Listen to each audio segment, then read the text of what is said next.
Comment lire et placer les coordonnées d'un point?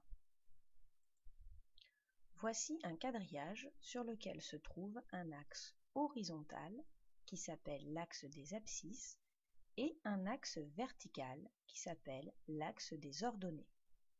Chaque graduation est numérotée. L'ensemble s'appelle un repère.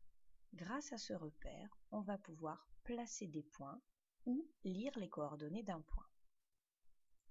Commençons par chercher les coordonnées du point A.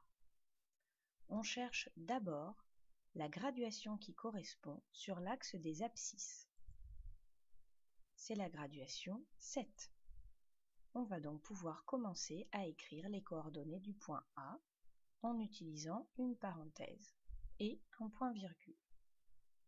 On cherche ensuite la graduation qui correspond au point A sur l'axe des ordonnées.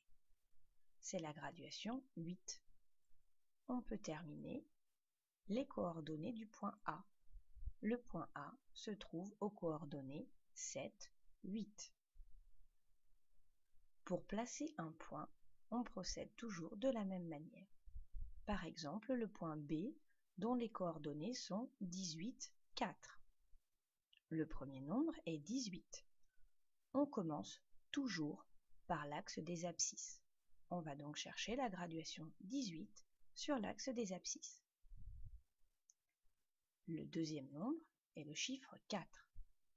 Il correspond à l'axe des ordonnées.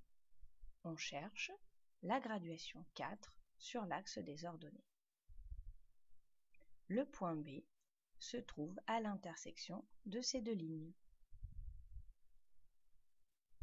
Souviens-toi bien, pour lire ou placer les coordonnées d'un point, par exemple le point C, on utilise les parenthèses.